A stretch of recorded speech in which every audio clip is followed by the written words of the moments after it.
All right, for the next keynote, we'll do une réflexion sur l'avenir de la création et de l'IA sur Internet. J'ai l'immense plaisir d'accueillir sur scène, il est déjà là, Johan Choron et Sarah Clédy qui nous viennent de chez Google.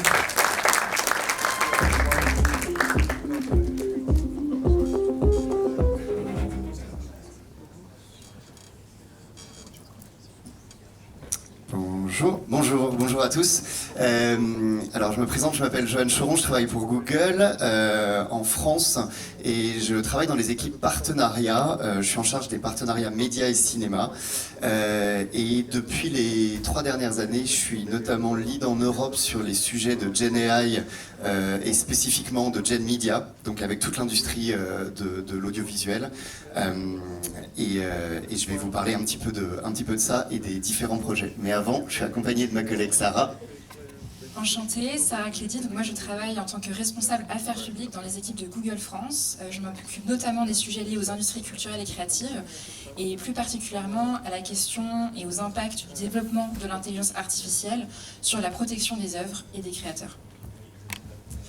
Alors moi je vais vous faire la première partie où on va s'intéresser un petit peu à comment on collabore avec l'industrie culturelle et créative.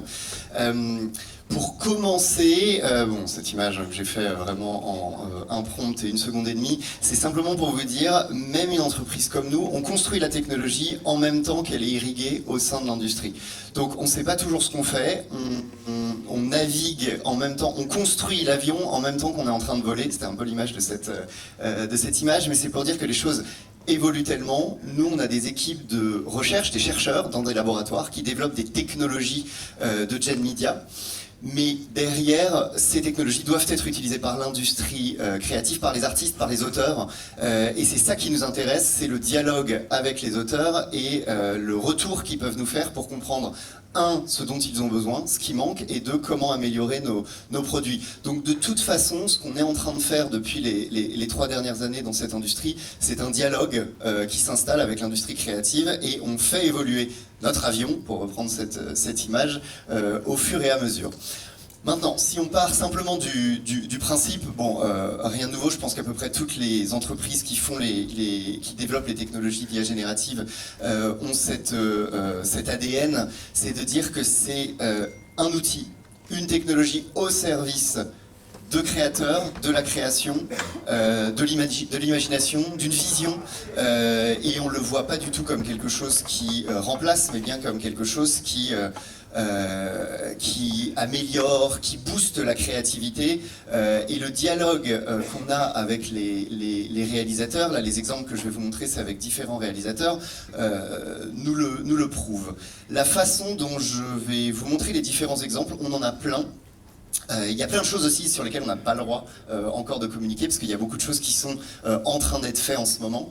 Mais là j'ai pris 4 exemples qui illustrent comment on voit les différents impacts de ces technologies avec différentes parties de cette industrie. En l'occurrence je vais commencer par quelque chose sur la fiction, un court-métrage. Ensuite je vais vous montrer quelque chose autour de l'animation, quelque chose autour du documentaire et enfin je vais terminer quelque chose autour d'une série télé, en l'occurrence qui sera diffusée sur Arte en France, dont on est assez fiers puisque elle sera diffusée dimanche à Cannes Série. Elle a été nominée dans la sélection officielle. Alors, si je commence, avant de vous montrer donc les vidéos, c'est juste pour vous montrer un petit peu en arrière-plan à quoi ça ressemble, mais le projet Ancestra, il y a 1 an, au mois de mai ça fera 1 an, on a un grand rassemblement de Google qui s'appelle I.O. Qui va encore avoir lieu cette année, et l'année dernière on a eu plusieurs annonces. On a eu notamment le lancement de VO3 qui a été un vrai changement chez nous dans la façon dont on appréhendait les technologies pour le monde du cinéma, de l'audiovisuel. Et au moment de cette annonce, on a annoncé un partenariat avec la boîte de production Darren Aronofsky qui s'appelle Primordial Soup, et notamment le lancement d'un court-métrage court-métrage qui s'appelle Ancestra, qui est maintenant accessible sur YouTube, et le making-of est accessible sur YouTube.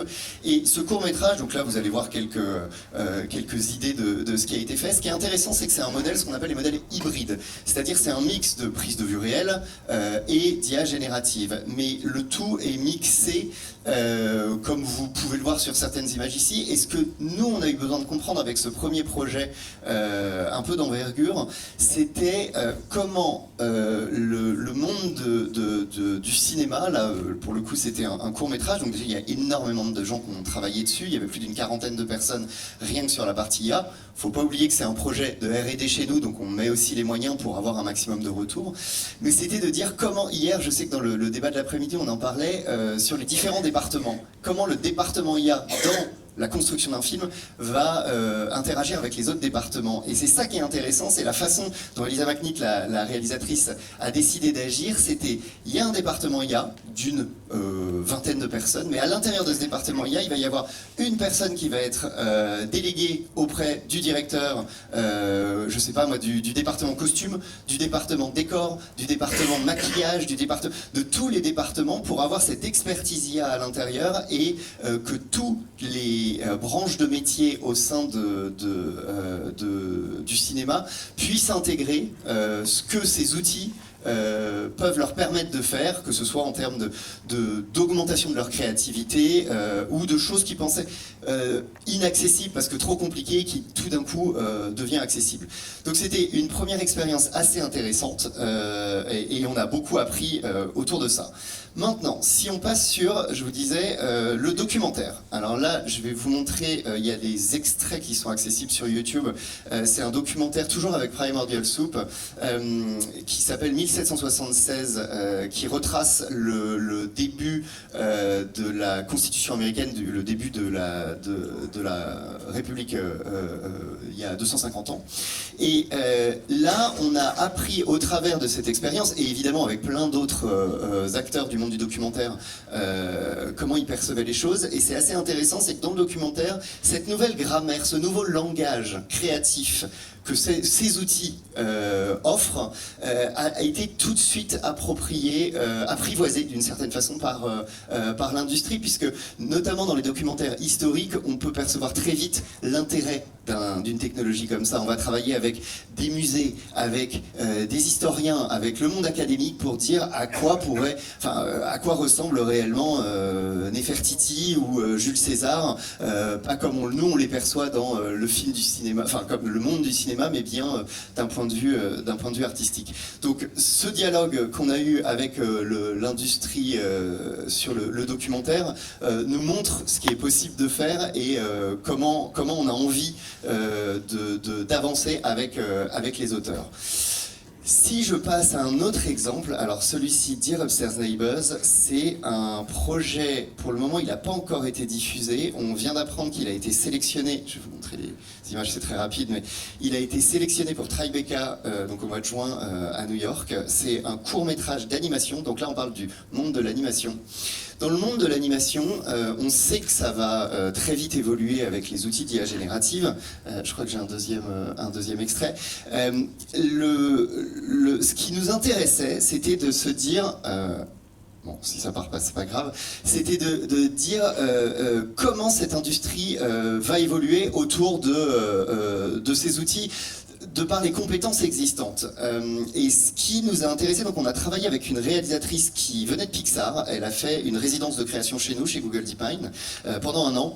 Et l'objectif de cette résidence, c'était de travailler avec nos chercheurs pour sortir un court-métrage. Et en gros, Dear Upstairs Neighbors, c'est son histoire personnelle pendant Covid, pendant le confinement. Ses voisins du dessous faisaient énormément de bruit. Et donc, c'est sa vision de tous les bruits qui venaient de l'appartement du dessus, ce que ça voulait dire dans sa tête d'adolescente. Et la façon dont elle a travaillé n'est pas de dire je vais utiliser ces outils pour faire, on en a vu hier, on a vu des exemples assez incroyables pendant la cérémonie, notamment au Japon, dans le WIFE Kyoto, des exemples assez intéressants. Mais là, la façon dont elle a décidé de travailler, et c'est ce que vous voyez ici, c'est notamment en continuant de travailler avec des artistes 3D, des graphistes, des illustrateurs, et c'est simplement en mettant en parallèle toutes ces différentes couches et en utilisant l'IA générative, mais pas en remplaçant tout, qu'elle est arrivée avec le court-métrage qu'elle a fait, et donc en créant une nouvelle fois, une nouvelle façon de produire ce qu'elle avait en tête. Donc encore une fois, c'est de là où nous, on apprend énormément des auteurs et des artistes sur...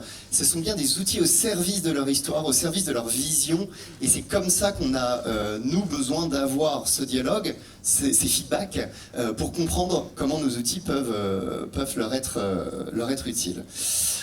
Maintenant, si j'avance, alors je suis assez fier de celui-ci parce que je suis directement impliqué dedans, mais là, les exemples que je vous ai montrés, ça reste des exemples américains, mais il ne faut pas croire qu'on ne fonctionne que avec l'industrie américaine. On travaille beaucoup avec l'Europe, avec l'Asie. C'est juste que ça a commencé par les US, donc on a déjà des choses qu'on peut communiquer, mais là on commence à avoir des projets en Europe, en Asie, qui se développent avec des artistes qui nous permettent de connecter avec les artistes du monde entier. Et celui-ci, c'est une série. Une série en 6 épisodes de 20 minutes de fiction qui va être diffusée sur Arte à l'automne, qui est produit par Atlas 5, qui est une boîte de production française. Le réalisateur Pierre Zandrovic, c'est aussi un réalisateur français, il est basé à New York.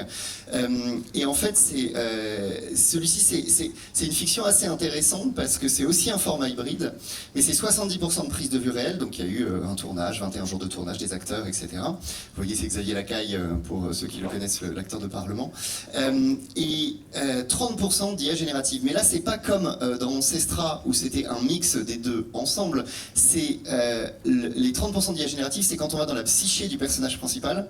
Je vous raconte pas l'histoire, mais à un moment on part dans sa psyché, et ça devient un espèce de bordel incroyable, et tout ça est fait par VO, par les outils d'IA générative.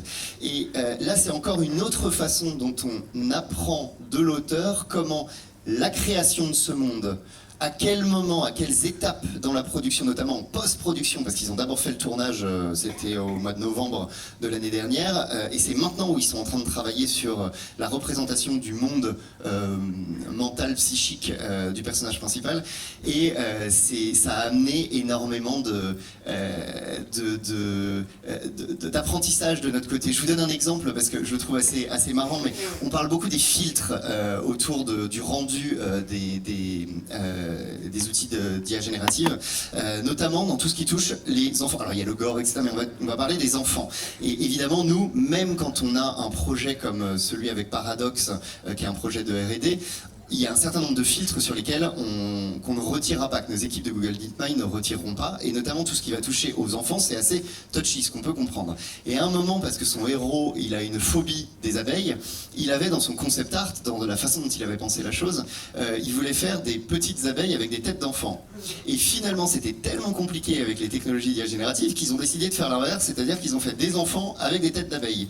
Donc c'est juste pour montrer qu'en fait, en utilisant l'outil, les contraintes amènent de la créativité, et en même temps ça nous permet nous de comprendre que l'auteur, avec sa vision, il a été obligé de changer par rapport à comment on met à disposition les outils.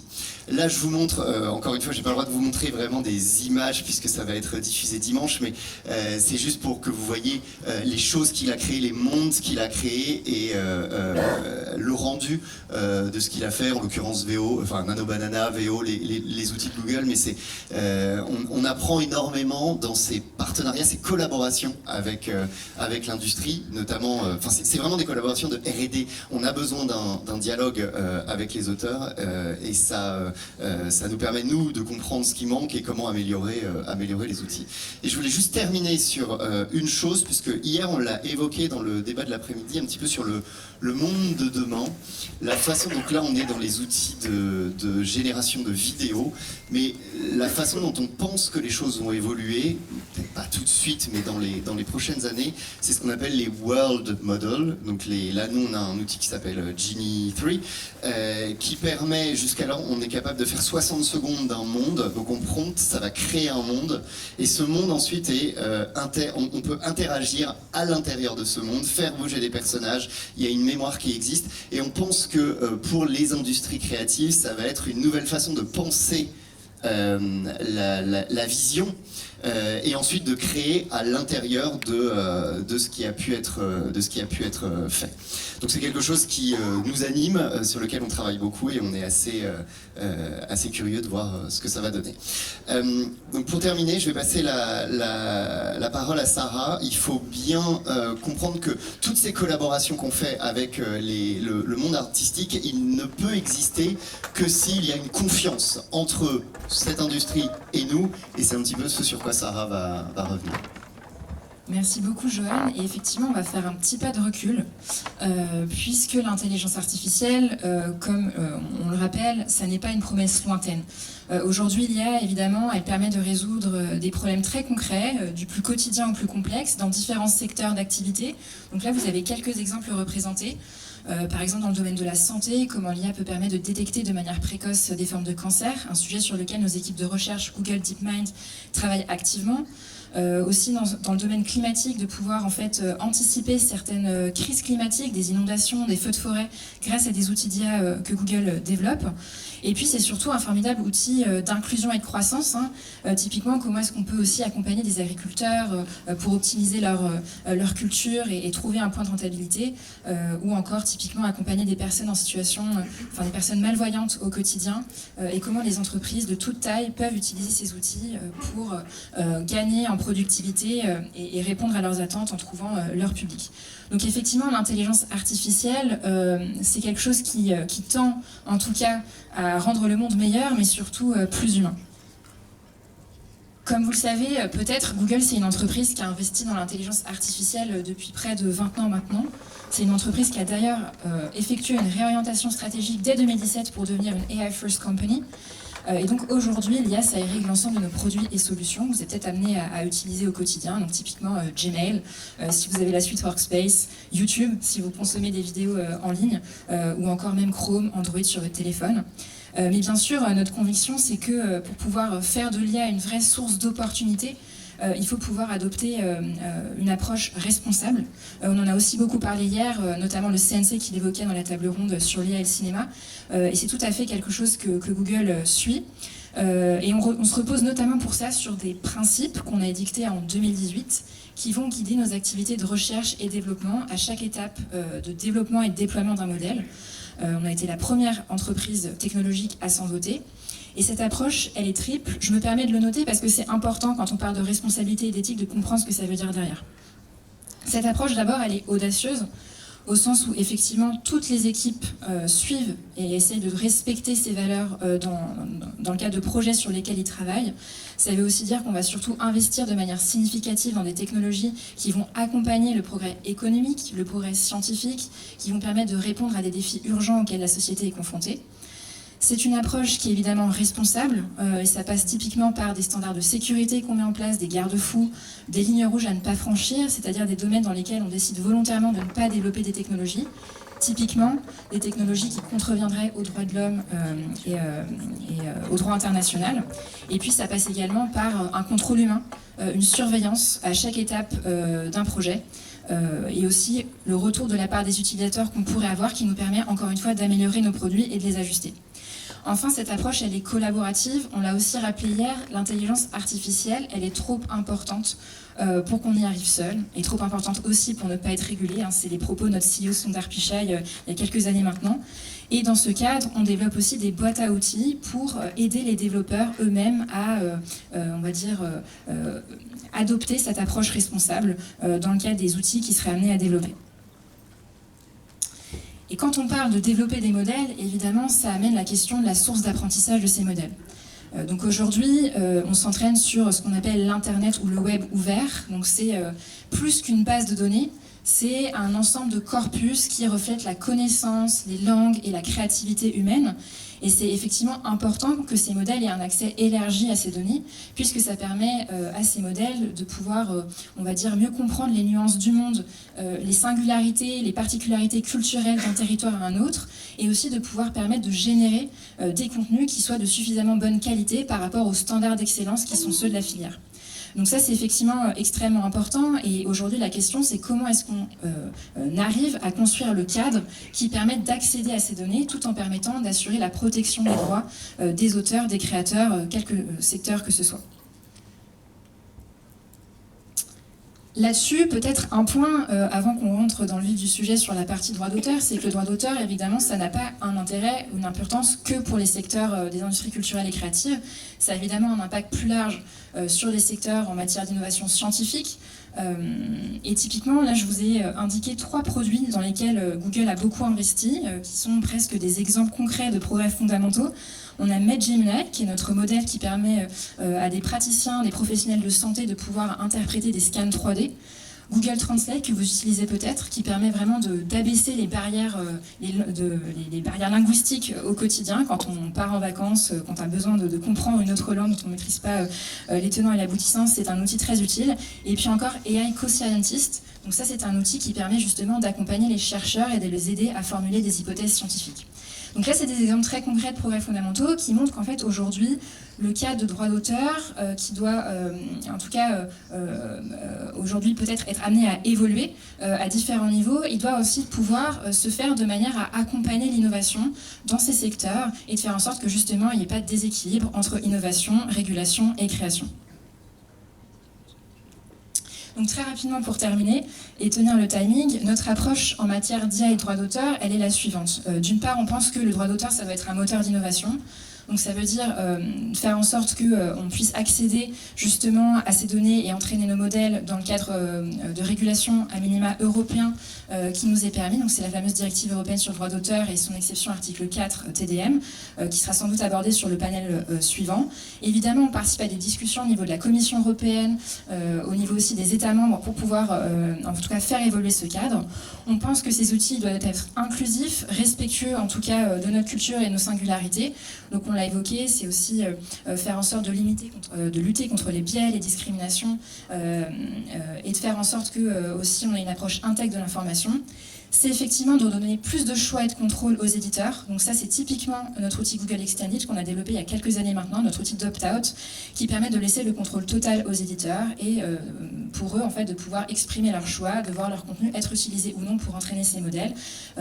Et donc, en l'occurrence, Gemini et nos API Vertex AI. Évidemment, ça repose sur des standards, typiquement robot.txt, qui sont amenés à évoluer en fonction de la technologie progresse. Et puis enfin, c'est de faire en sorte, comme l'a rappelé Joanne, que la technologie et l'intelligence artificielle, ça ne soit pas un substitut à la créativité humaine, ça permet de l'augmenter. Et donc là-dessus, on développe aussi des outils au service des créateurs, en particulier sur YouTube comme l'Ackness ID, qui permet aux individus d'exprimer leur refus de voir leur image ou leur voix être utilisée dans des contenus générés par IA sur la plateforme et de demander leur retrait. Donc ça, c'est des choses qu'on est en train de déployer progressivement et d'ailleurs très prochainement avec certains partenaires à Hollywood, donc qui remet encore plus de contrôle dans les mains du créateur. Je termine très rapidement. L'importance aujourd'hui pour nous, et Joanne l'a aussi rappelé, c'est la capacité que Google peut avoir à continuer de collaborer étroitement avec l'écosystème de la création dans différentes régions du monde, pas uniquement aux États-Unis. Et là-dessus, voilà, il y a plusieurs étapes en fait à la fusée. La première étape, c'est vraiment cette idée de contrôle et de choix. Contrôle, on l'a évoqué avec notre outil d'opt-out, mais aussi de choix dans les outils qu'on est amené à développer selon les besoins métiers qui sont exprimés par les professionnels de la création. On a mentionné notre modèle du texte vers la vidéo VO3.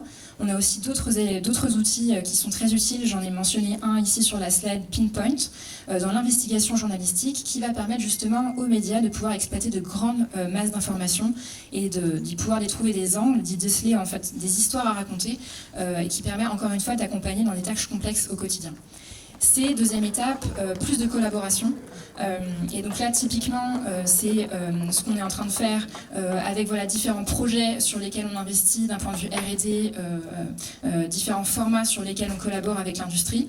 C'est plus de transparence, troisième étape, et de traçabilité, en particulier sur les contenus générés par l'intelligence artificielle.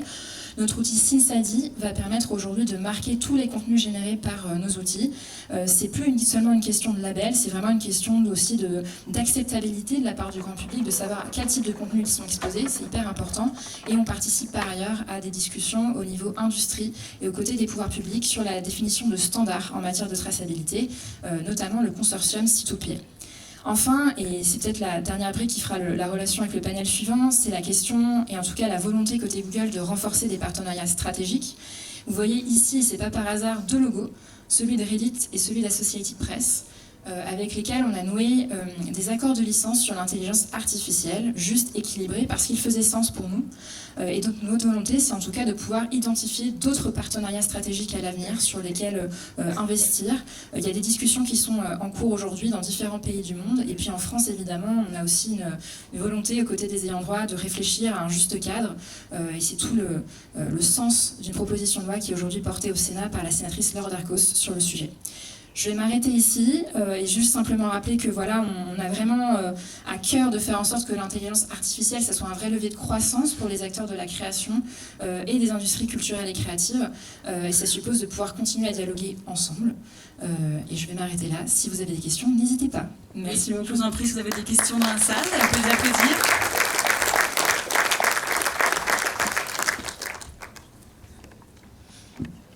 Oui, bonjour, Florent Verret, journaliste aux Échos, ici. Justement, vous avez mentionné la proposition de loi sénatoriale.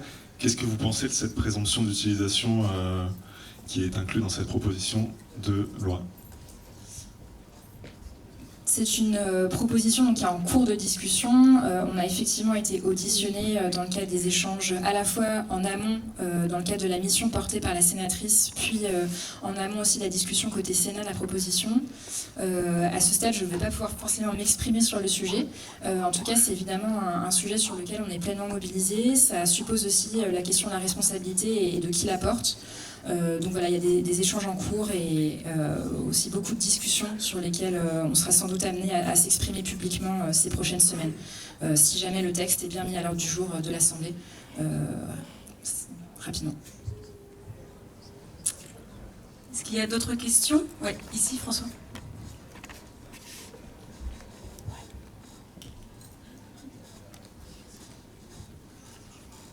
Bonjour, merci pour votre présentation. Je m'appelle Fred Martin, je travaille pour l'Institut Européen.